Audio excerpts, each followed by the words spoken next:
Friends, आप देख रहे हैं टेक्निकल हिंदी गुरुजी। फ्रेंड्स, सीबीएसई बोर्ड एग्ज़ाम को लेकर के एक बड़ी अपडेट आपके सामने है। जी हाँ फ्रेंड्स, सीबीएसई 12th बोर्ड के एग्ज़ाम जो हैं उसको कैंसिल के लिए अपडेट दिया गया है।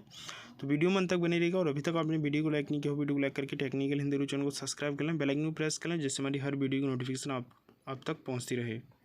वीडियो शुरू करने से पहले फ्रेंड्स मैं आपको यहाँ पर बताना चाहूँगा कि समर्पण बैच है। अगर आप नीट की प्रिपरेशन कर रहे हो, अगर आप नीट 2022 के स्टूडेंट्स हो, तो क्लास 12th में अगर आप स्टूडेंट्स हैं तो एक अनअकैडमी का समर्पण बैच जो है ज्वाइन कर लें।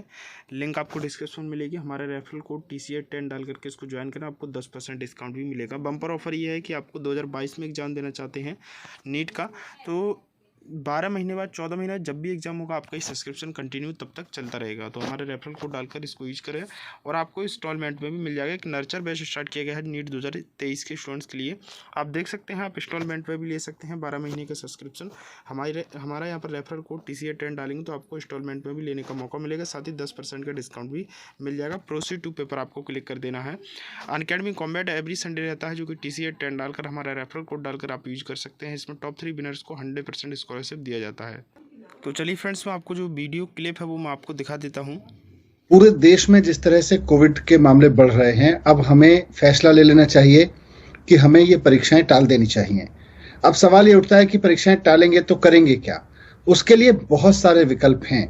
उसके लिए ये भी विकल्प है कि ऑनलाइन परीक्षा कराई जा सकती है। उसके लिए ये भी विकल्प है कि जो कंटिन्यूस असेसमेंट की थ्योरी, कंटिन्यूस असेसमेंट की प्रैक्टिस सारी दुनिया में अडॉप्ट होती है, वो अडॉप्ट की जा सकती है। हम ही एक देश हैं, दुनिया के बड़े देशों में अगर बात करें तो हम ही एक देश हैं जो अपने बच्चों को साल के अंत में 3 घंटे की परीक्षा लेके पास करते हैं। बाकी सब लोग बच्चों का कंटिन्यूस असेसमेंट करते हैं और उसके बेस पर अगले क्लास में प्रमोट करते हैं। तो कोविड के वक्त में हम वो तरीका भी अपना सकते हैं। तो हमारे पास विकल्प तो बहुत हैं, पर एक बार ये हमें स्वीकार हो कि हम अपने बच्चों को परीक्षा केंद्र पर भेजें और परीक्षा केंद्रों को कोविड का हॉटस्पॉट बनाएं। ये रिस्क हमें लेना है कि नहीं लेना? हमारे हिसाब से नहीं लेना चाहिए। ये जो हमारा तरीका है कि हम साल के अंत में एक परीक्षा लेंगे और उसमें सब कुछ पास या फेल करेंगे, ये बहुत ऑर्थोडॉक्स तरीका पहले से ही है। दुनिया के बहुत सारे देश पहले ही इसको छोड़ चुके हैं। हम अभी भी इसको चला रहे हैं। कोविड के समय भी हम ये कह रहे हैं कि साहब हम तो इसी तरीके से परीक्षा लेंगे। मेरा सवाल जो है यहाँ ये था, आज जब हम बात कर रहे थे, कि अगर आपने पुराने तरीके से पढ़ाया ही नहीं, पूरे साल बच्चों को ऑनलाइन पढ़ाया, तो पुराने तरीके से ही आप बच्चे को परीक्षा लेके पास करेंगे, ये जिद ठीक नहीं है। आप नए तरीके अपनाइए। नए तरीके अपना के, मैं ये नहीं कह रहा आगे बढ़ा दीजिए, आगे बढ़ाने का कोई सॉल्यूशन नहीं है। आगे बढ़ाएंगे, अभी आपको पता नहीं है कि कोविड की सिचुएशन आगे क्या रहने वाली है, कितना आगे बढ़ाएंगे, अनसर्टेनिटी बनी रहेगी। आप बच्चों के मन में भी जितनी एंग्जाइटी है, अनसर्टेनिटी है, उसको क्लियर करिए। उनको बताइए कि हम अब आपको इवेल्युएट करने का, हम आपके असेसमेंट करने का ये तरीका अपना रहे हैं। पर मनीष जी, वो यूनिवर्सिटी में कैसे दाखिल होंगे? एक सवाल ये भी है ना कि जैसे अब यूनिवर्सिटी में मार्क्स कट ऑफ होगा, मार्क्स मांगे जाएंगे, तो ये आप कंटिन्यूअस असेसमेंट से वो यूनिवर्सिटीज में कैसे दाखिल होंगे? अच्छा, ये तो हम दिल्ली यूनिवर्सिटी और विश्वविद्यालयों की बात कर रहे हैं। किसी को अगर फॉरेन यूनिवर्सिटी में दाखिल होना हो तो इन सब चीजों के लिए ये 12th की परीक्षा का बड़े मायने होते हैं। फॉरेन यूनिवर्सिटीज के लिए तो खास तौर से 12th की परीक्षा में आने वाले ग्रेड्स बिल्कुल मायने नहीं रखते। वो आपका एक अलग तरीके से असेसमेंट करते हैं। हमारे यहाँ IIT वगैरह जो एग्जाम लेते हैं, वो भी एक अलग तरीके का एग्जाम चल रहे हैं, उसको भी ऑनलाइन किया जाने की जरूरत है। लेकिन मैं कह रहा हूँ टालने की जरूरत नहीं है। आप इसको कैंसिल करिए कि हम 3 घंटे की परीक्षा में बच्चे को इवेल्युएट करेंगे।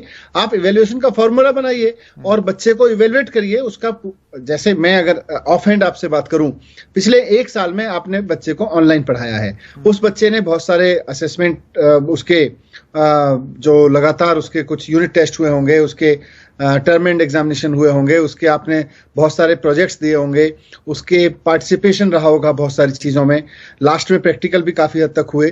तो इन सब को देखते हुए आप बच्चे को असेस करके अगले क्लास के प्रमोट के लिए उसको मार्कशीट बनाइए, उसको दीजिए। उसका कोई ऑनलाइन एग्जाम लेना है तो ऑनलाइन एग्जाम लीजिए। 10वीं में तो ये हो सकता है, 12वीं में कैसे होगा?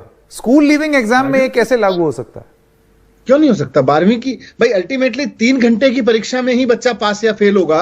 मैं तो आपसे यही कह रहा हूं ना कि 3 घंटे की परीक्षा में पास या फेल करने की जो जिद है, पहले तो उससे छोड़ना पड़ेगा। नहीं जी, और भी तरीके दुनिया में है और दुनिया में नए तरीके निकल आए हैं, नए तरीके अपनाए जा रहे हैं आज अपने बच्चों को पढ़ाने के लिए, अपने बच्चों को आगे बढ़ाने के लिए। हम कोविड के समय में बच्चा का, आप ये सोचिए, बच्चा अगर हमसे उल्टे ये पूछे कि साहब आप मुझसे परीक्षा तो ले रहे हो, वो जो आप पिछले 20 साल से लेते हो उस तरीके से, पढ़ाया आपने मुझे इस साल नए तरीके से, जब आप मुझे पुराने तरीके से पढ़ा ही नहीं रहे तो आप मेरी परीक्षा नए तरीके से क्यों नहीं लेते? पुराने तरीके से परीक्षा कैसे ले सकते हैं आप मेरी?